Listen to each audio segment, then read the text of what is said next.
I'm going to go test. Okay. I'm going to go ahead and call the meeting to order. This is the Solid Waste Advisory Commission regular meeting for January 26th, 2026. It is now 5 minutes after 4, and we'll start off with roll call. Please indicate if you are present. Wade Ramsey. Here. Mark Nelson. Here. Bill Baber. Here. Steve Corey. Here. Randy Rabin. Here. Bethany Guajardo. Here. Sanjay Desam. Divya Dinesh. Amy Chuhajian. We'll move on to ex officio members. Rochelle Klein. Quorum being present, we'll go ahead and start the meeting. The first item on the agenda is approval of the agenda. Hopefully you've had a chance to look at it. Are there any comments or any corrections to the agenda?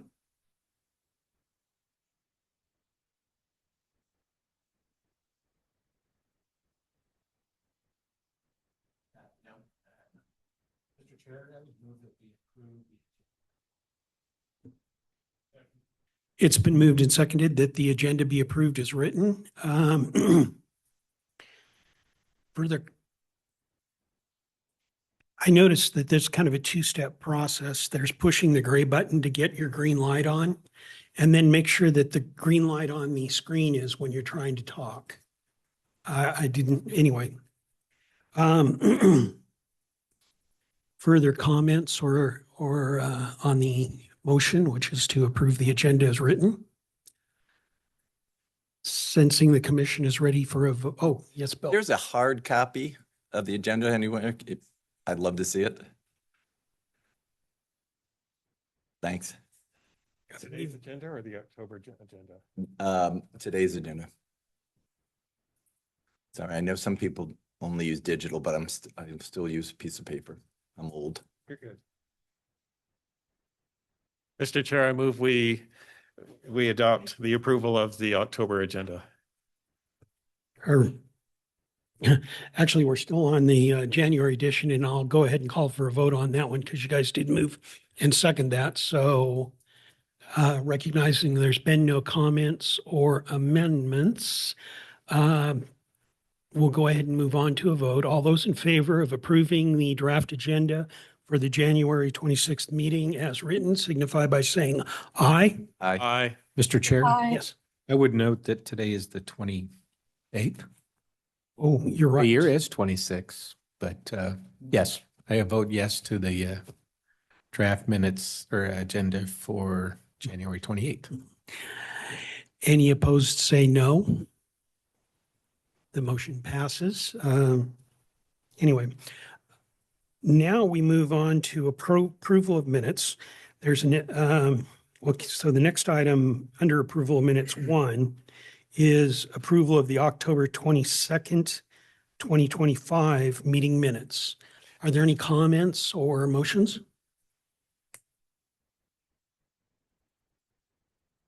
Mr. Chair, I move we approve the minutes from October. Second. It's been moved and seconded to approve the minutes from the October 25th meeting as written.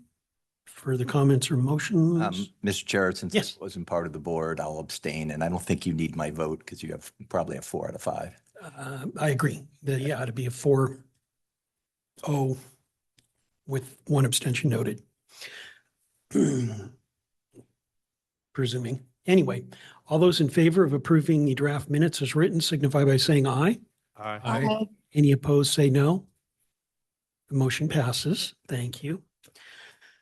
The September 24th minutes are on the agenda, but it's only to go ahead and note that the correction that had been identified in our October meeting has been made. And so they now match the vote that we took at the October meeting that they be approved as amended. So no action necessary there. With that, we move into old business. And the item under old business is the art contest. Bethany, are you in a position to talk about that, or does that need Amy? I believe that needs Amy.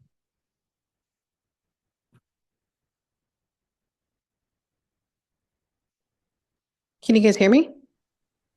But is Amy on? No, that's Bethany. It's Amy that is. And this is telling me that Bethany's talking. Can you check the volume? Yeah, that's what we're trying. Oh, That's what I'm letting you know what she said. okay. I was saying Amy would be the one to discuss the updates on that. Can you hear me?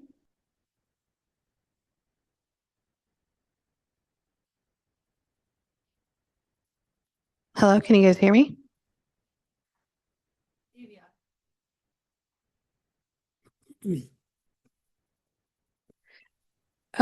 I said Amy would be the one to be able to give the update.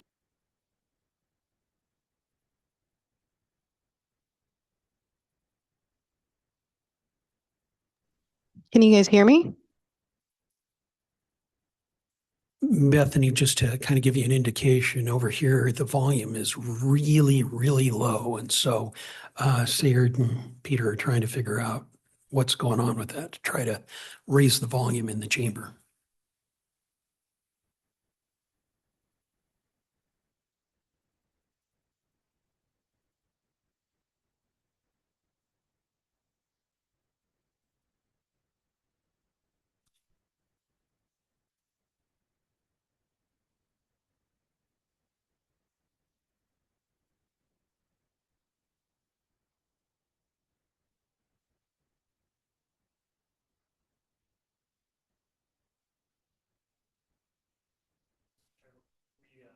We're working on it.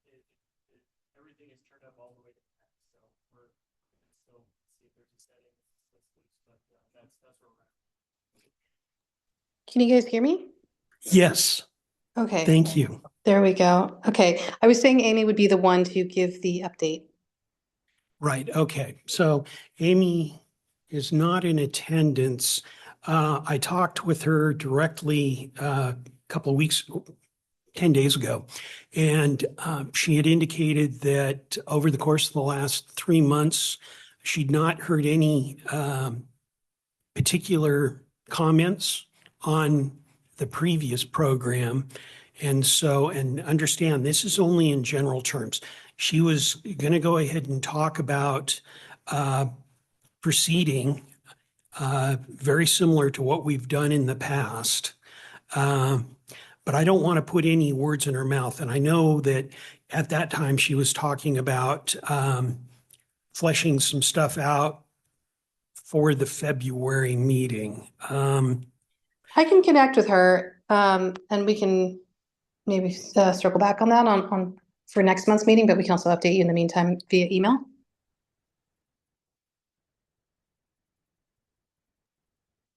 Yeah, we'll have to. The nice thing about it is if we're going to have a presentation on open meeting law at the next meeting in February, we need to avoid getting into decision-making type activities. But if stuff is strictly informational, we can go ahead and present some material, but it's got to be, it cannot lead towards any decision. Okay, that's fine. Anyway. Yeah. Yeah. So given that caveat, perfect. Thank you. I know you joined the subcommittee with Divya and Amy, and so I appreciate you kind of helping me on that item. Absolutely.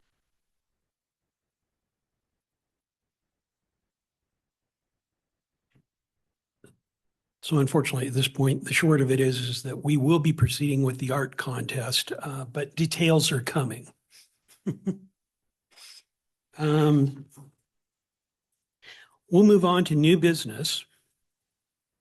And the first item under new business is annual voting for chair and vice chair. The term for chair and vice chair is a one-year term. And so each January, we go ahead and open up for reelection and such, or election of new officers and such. Also, there's a new thing from the bylaws this time, which we'll start on this. The bylaws identify that the vice chair is, don't read too much into this one word, automatically nominated for chair for the coming year. So Mark Nelson is our current vice chair.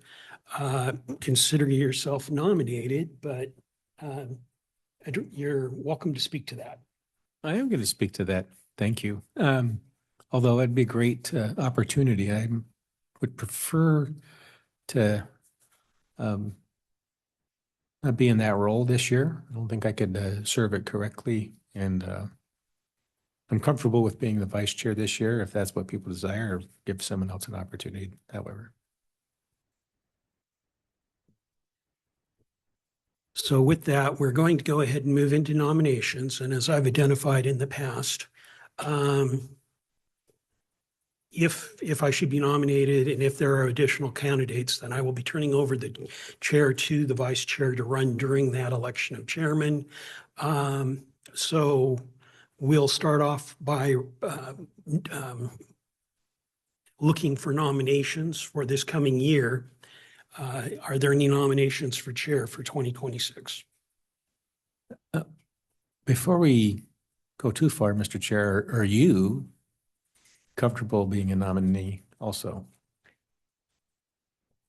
If nominated, I would accept the nomination. I'd like to nominate Steve Corey as for chair. I'll second. Steve Corey has been moved and nominated to be chair for 2026. Are there any other nominations?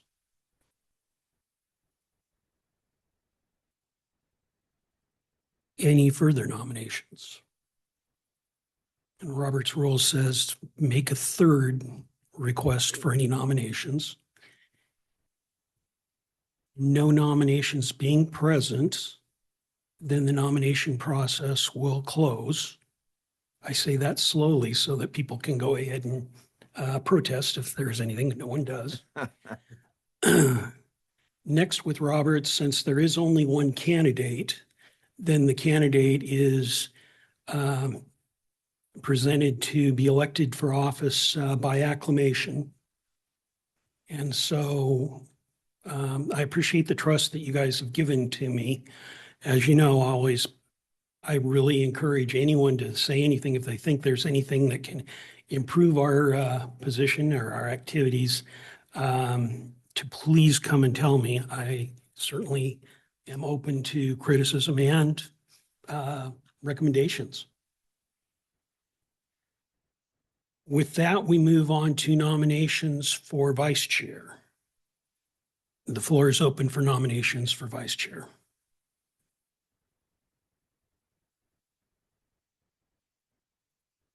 Mr. Chair, I nominate Mark for vice chairman.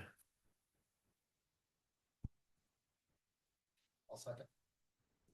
Mark Nelson has been nominated and seconded for the position of vice chair in 2026.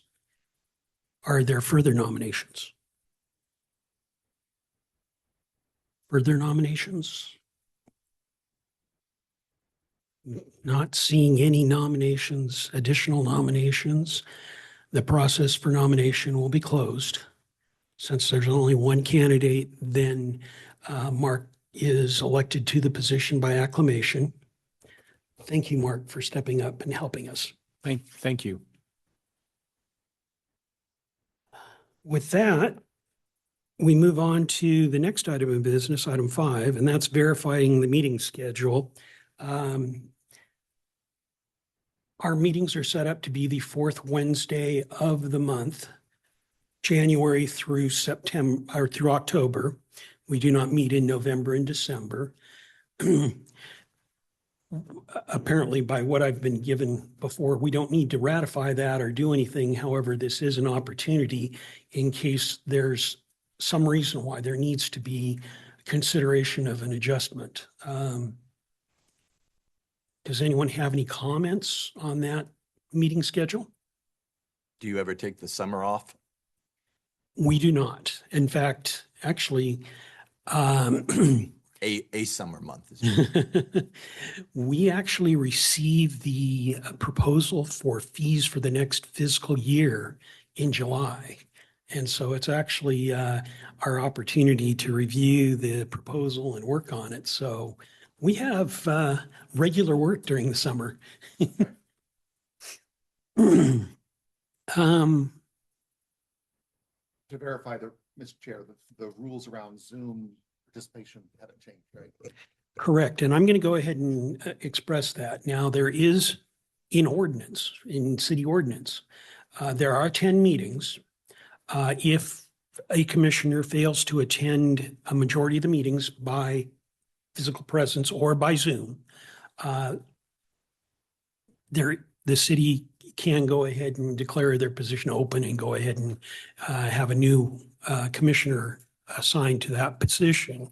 So when you get the note that a meeting is planned, please kind of get back to us, to Sayard or myself, or to both of us, that you intend to meet. If you can't, that's totally understandable, family and whatever else, but it helps us if for something has come up and you can't attend, that we know that there's a reason why you weren't attending.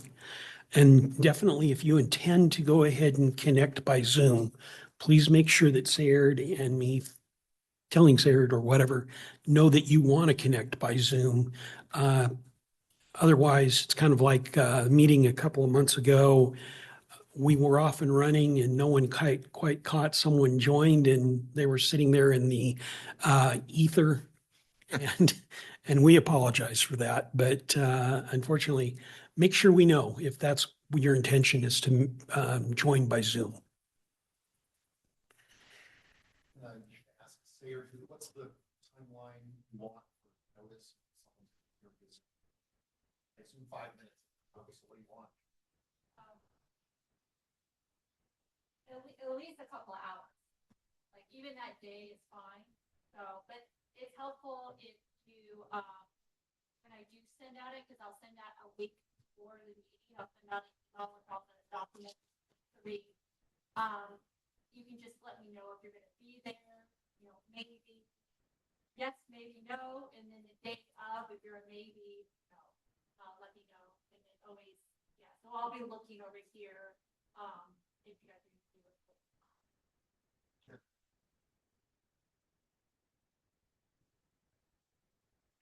Further comments or questions in regards to the attendance policy and the planned meeting schedule? No questions. Wednesday, 4 p.m. works for me. Perfect. We will move on to the next item, which is the Community Recycling Fund Program quarterly report. Now, the Community Recycling Fund, diving back into history, was originally a situation where recycle markets were pretty darn good. And we were able to put our recyclable materials out on the curb. They were collected and they were sent out. There were enough customers to go ahead and sustain a pretty solid market. And we received a good deal of money back from that. It's a little difficult to go ahead and tag the money coming from that. And it wasn't really enough to really adjust people's bills hardly at all anyway. So it was put into this community recycling fund. And the intention was that this commission would go ahead and identify spending plans for that to go ahead and do public projects that encouraged recycling, or at least were made with recycled materials to go ahead and show use and such. And then the recycling markets cratered.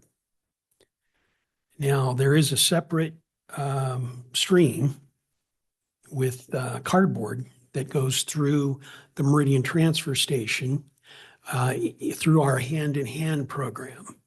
And there's a bin over there to receive the cardboard. Since it's sorted and it can kind of go bypass a lot of the processing, it has given us a trickle of money going into this recycling fund. Where we were at the end of the last quarter, at the end of the last meeting, was about $108,000. And since that time period, we received 3 checks totaling about $2,000. We're just a little under 110,000 at this point. And so, you know, we were a year ago receiving about $1,000 a month. It's now down to about $650 a month. So the markets are still softening, and that's unfortunately the nature of the business. We have previously looked at this fund and said that we were going to hold on to it for a little while because of the fact that in the foreseeable future, though probably at least a year away, there could be some changes in what's happening with composting. And we may want a little bit of funding to go ahead and talk about composting or something like that. So at this particular point, the account is just there. No actions are planned with it right now. But certainly it's something that's under the purview of the commission and could be picked up when appropriate. Excuse me. Based on the information presented on the Community Recycling Fund, are there any questions or comments? So there's funds there available for some sort of project that would fall under our purview. And it has been sitting there because of the markets, just to clarify. That is correct. And And what, then what sorry, go ahead. we would do is make a recommendation to council, and council must approve the expenditure of the funds. Got it. What kinds of things in the past, or have we had anything similar in the past where we've used it for specific projects? Yeah, it's been a broad spectrum of things. We have bought playground equipment for some of the parks to go ahead and that was made with Trex type material, actually with Trex material to buy bins for recycled materials in the parks, and park benches have been purchased. The artwork just south of downtown where the road splits, the metal Meridian sign, we contributed to the purchase of that sign. We have bought tote bags encouraging recycling and handed them out at some grocery stores in town. And those are just some things that kind of come to mind. Yeah, I think we donated to the mobile library kind of project a few years ago, which was kind of a big deal at the time. And I think we also bought recycled aluminum baseball benches or stadium benches. I'm sure you're right about that. So, yeah, there's, well, and it would be a situation when it came up where the commission would determine what they thought was appropriate, recommending it to council, and council would then approve the expenditure. So subject to council's review and comment. Well, anyway, we'll we can get to that when it's desired. Further comments on the community recycling fest? Mr. Chair, any concerns that it's a use it or lose it situation? Do we have any sense of that or fear of that? Correct. No, it's kind of a sequestered fund. I mean, maybe more so on the concept in some spreadsheet, it's a line item and it sits there. So yeah, it's just sitting there until, but there is no use it or lose it type Great. threat. Not going to be reallocated someplace else. Additional comments or questions?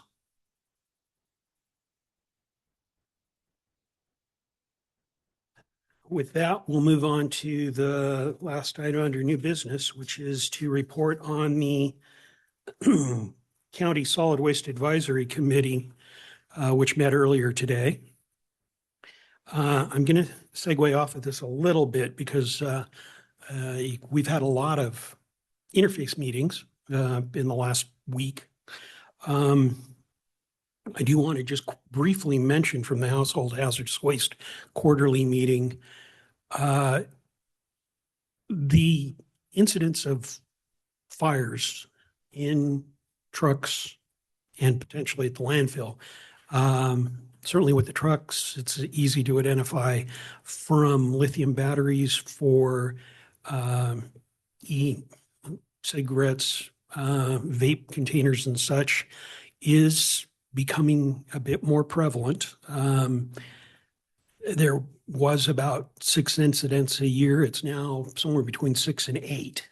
So about every 6 to 8 weeks, we see something like this. I imagine many of you saw in the paper, they had to dump a load to get it out of the truck because the trucks, correct me if I'm wrong, are multi-million-dollar vehicles. Mr. Chair, that depends on the vehicle, but probably what, 450,000 to 800,000, depending on the truck type, but yes. Okay.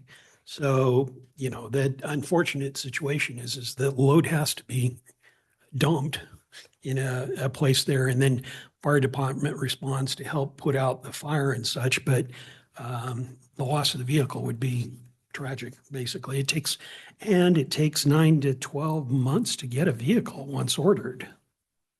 So anyway, nothing with us now, but I want to mention that it's a fairly significant issue. I've seen numerous public service items from the fire departments. And I know that city staff across the valley, Meridian and Boise, are working on common information grounds for an information campaign on this. Anyway, segueing over to the county meeting earlier today, kind of 3 things that kind of come up from that is looking forward. They're anticipating their expenses are fairly steady.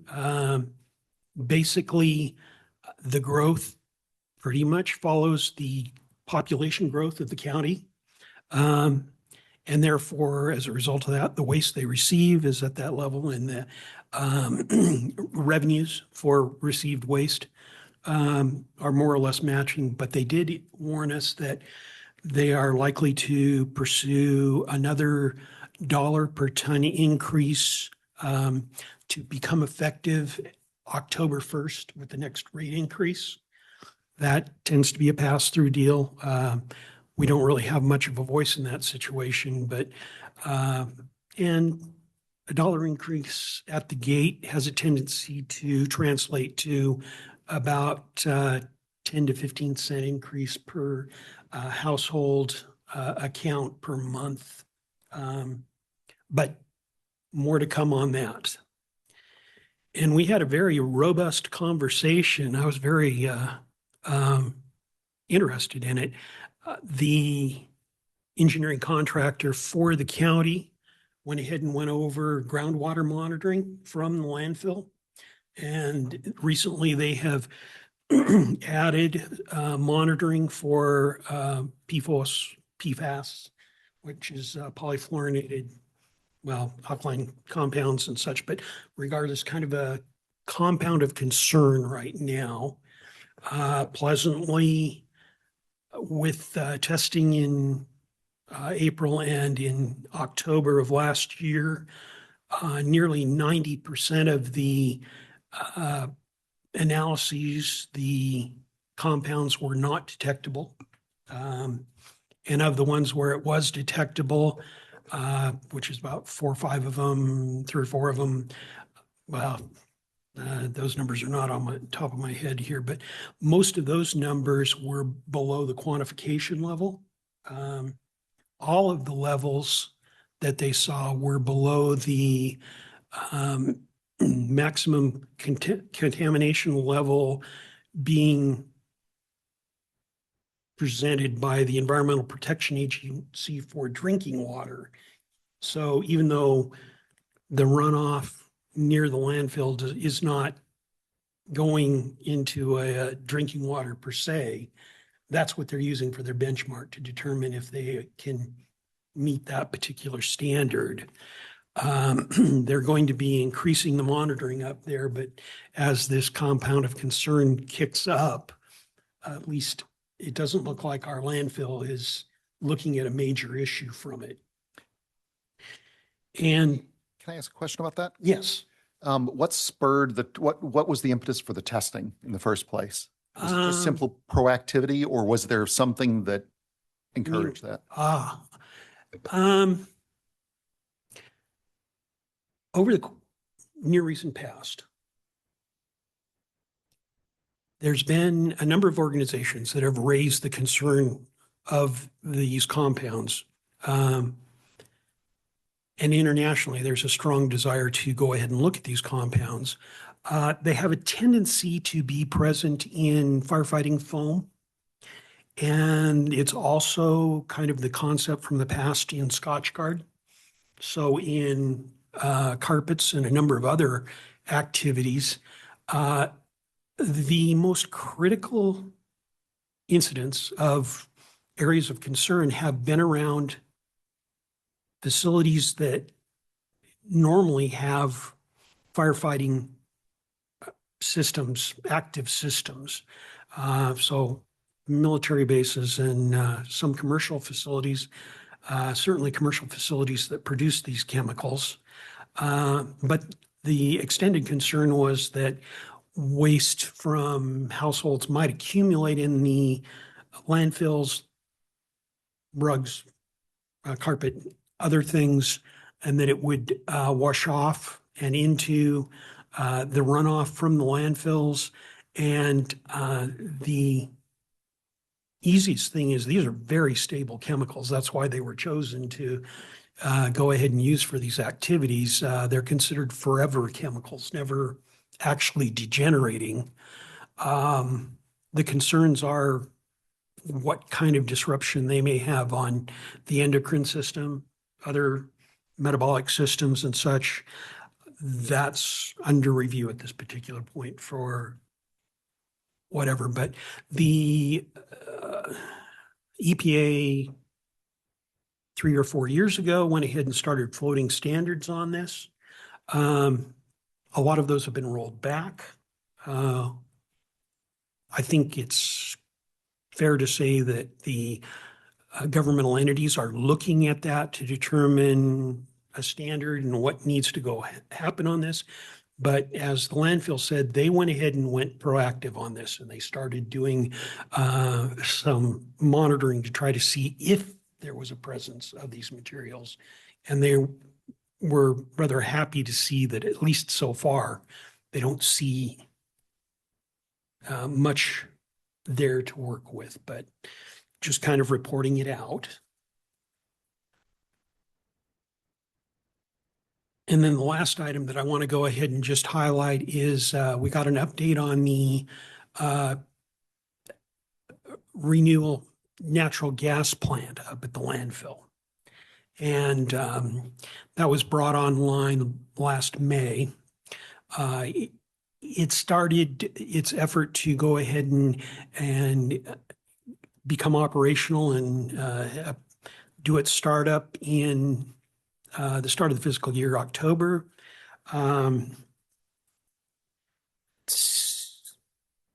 They did have some revenues back, providing clean natural gas to Intermountain Gas for distribution for customers, and received a revenue check for both quarters from July to September and October to December. I think it was about 100, excuse me,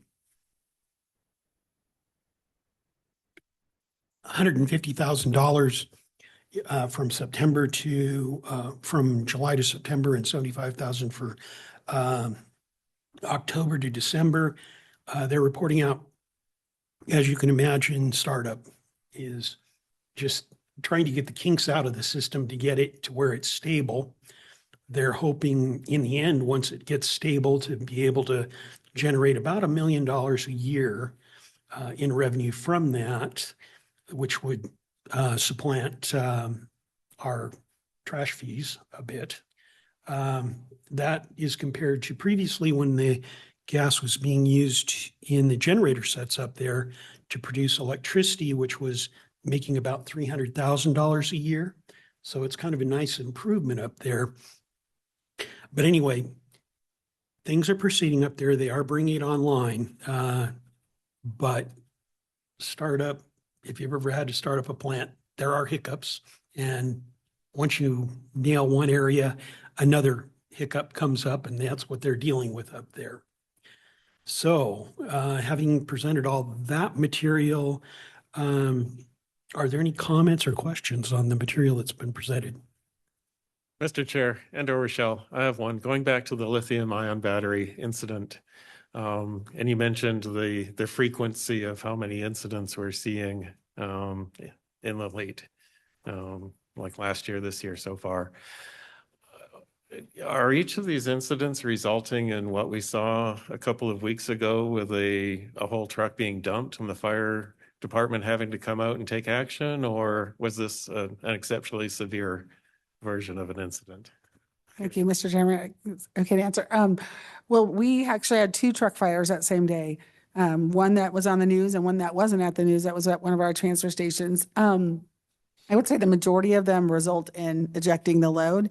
In a couple of cases, I think in all cases, when they compact the blade to contain the fire or try to smother it.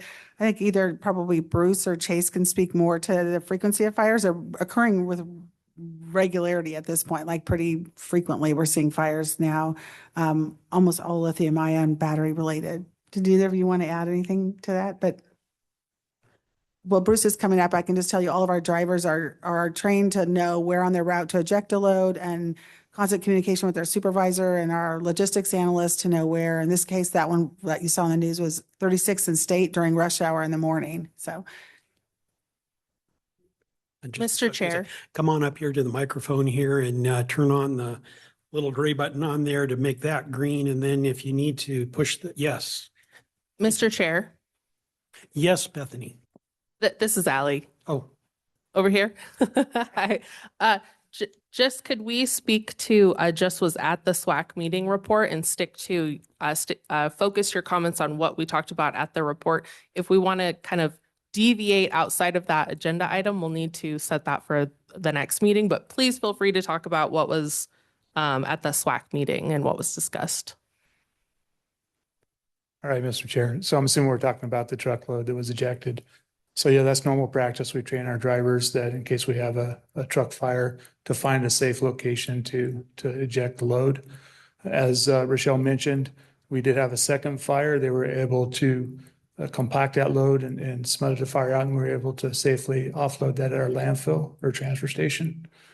That is becoming more and more common. And so we are training and then trying to, one benefit to this was that this really did educate the public because it was picked up by news and media. And so for us, that was really beneficial. Okay. Yeah, thank you, Bruce. I didn't intend that we need to go into much detail on this. I was curious. Thank you. Thank you.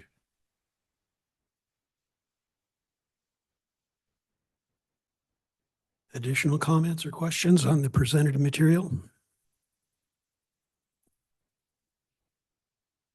We'll move on. The next item on the agenda is staff reports.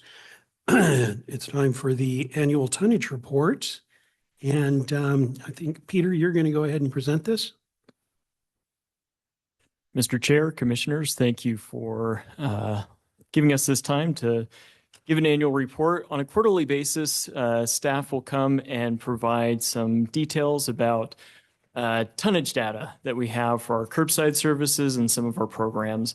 As it's the beginning of the calendar year, we wanted to take the previous quarterly reports, show you an overall picture, and also kind of give you a sense of how this trends with the previous year. So we'll start out with our residential curbside tonnage. You can see the last calendar year, 2025, on the right. We did have about a 4.5% increase on tonnage overall.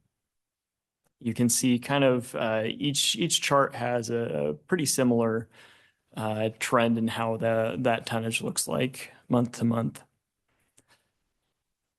Next is curbside recycle. This we saw about an 8% increase over the year, which is always encouraging to see those recycle numbers go up. Translating overall, for our diversion rates, we did have an increase from 10.2% to 10.7% in our residential averages over the full year. You'll see you have kind of a shallow U from January to October. Then we peak for leaf season. This year we went all the way up around 18-19%. We're going to go a little deeper into those leaf numbers in just a couple of slides. But again, very encouraging to see the diversion happening. Just one quick note, commercial average did decrease slightly. One thing that you won't see here is maybe the diversion that we would have from reuse programs like Trash or Treasure. That's very popular in the city. It's a great opportunity for potential waste to find a new life and have that life cycle expanded. So just something to bear in mind. For our programs, this speaks a little bit to our issue with fires. You'll see there's a huge jump that we've had this last year in tonnage that went into household hazardous waste. This is very encouraging and hopefully makes its way to ensuring fewer fires at the landfill, transfer station, and in those trucks. But again, very encouraging to see those numbers go up and that program be utilized by our citizens. Likewise, we saw a jump in our bulky item pickup. So last year was the rollout of this program. You'll see there was a buildup from January to May in 2024. You kind of see that in 2025 again in February and March, all the way up to kind of our spring cleanup time in May. You also see more spikes in December and last January, maybe indicative of the holiday season. So again, encouraging to see that program being taken advantage of by our citizens. Last program we wanted to touch on is Recycle the Fall. So we had a great year this year. Again, this is a program that's being utilized. What you'll see is a change in behavior. We had nearly a 50-50 split last year of leaves that were collected curbside and those that were collected at the drop site. We saw a slight decrease in leaves that were collected at drop site and a large increase in curbside. But net tonnage overall, just short of about 200 tons. So again, we really appreciate, especially Republic Services and the work that they do during that time and getting this material diverted and offering these programs to our citizens. And I believe that is it for our annual report. Members of the commission, do you have any questions or comments on the presented material?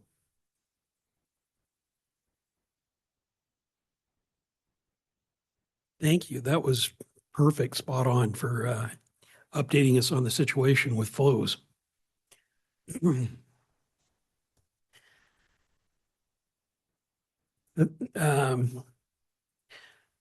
Next, we move on into stakeholder updates, which is a chance for us to go ahead and check with our service providers to see if they've got anything they need to present to us. First under that, Republic Services. Thank you, Mr. Chairman. I would ask that we have Chase come up and give an update on the Sawtooth landfill if possible.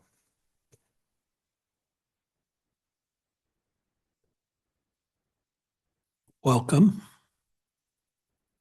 Appreciate it, Chairman. Yeah, so Sawtooth landfill, we did speak about that today, earlier at the Ada County SWAC.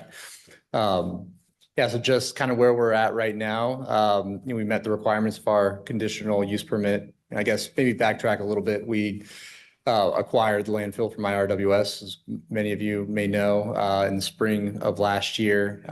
It was in desperate need of a lot of remediation efforts, given the state that we acquired the landfill in. And so there's a lot of requirements in our conditional use permit that we needed to meet to be able to comply and get that on board. And so we're at the juncture where we've met those requirements. We've invested quite a bit, a substantial amount in getting it environment and into environmental compliance in a safe and responsible manner. And we're really proud of the efforts that the team has made in getting that going. So, safety and environmental responsibility are absolutely at the forefront of that. And so now we met those requirements of the conditional use permit. We, as we're relocating waste that was pre-existing off the side slope, and we're putting into our new permitted lined cell that we have on site there. And we're looking to take in waste really locally and continuing to put a fluff layer on that cell here over the next several weeks, possibly month or so, but then maybe expanding a little bit more broadly. So right now, our posted gate rate there is going to be $40 a ton is what we're anticipating on posting there. Yeah, really excited about it and looking forward to having a great asset to help all stakeholders within Southwest Idaho. Any questions?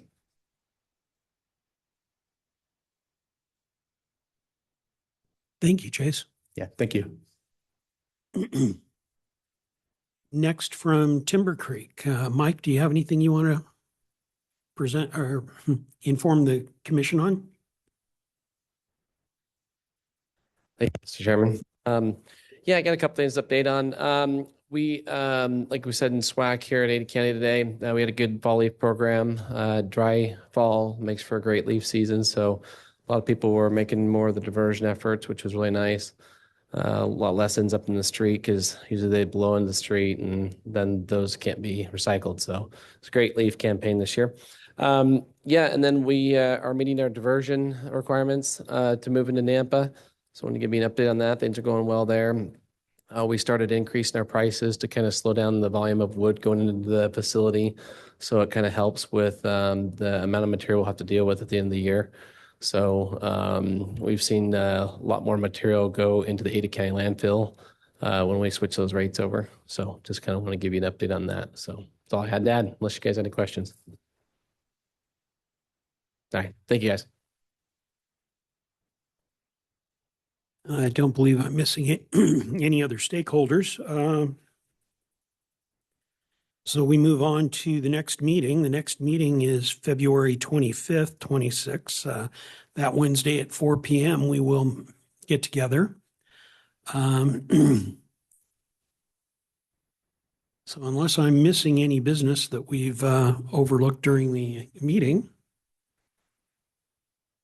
then having completed all the business on our agenda, this meeting is now adjourned. It is 5 minutes to 5. And as always, thank you for what you do for this city. Thank you. Thank you, Chair.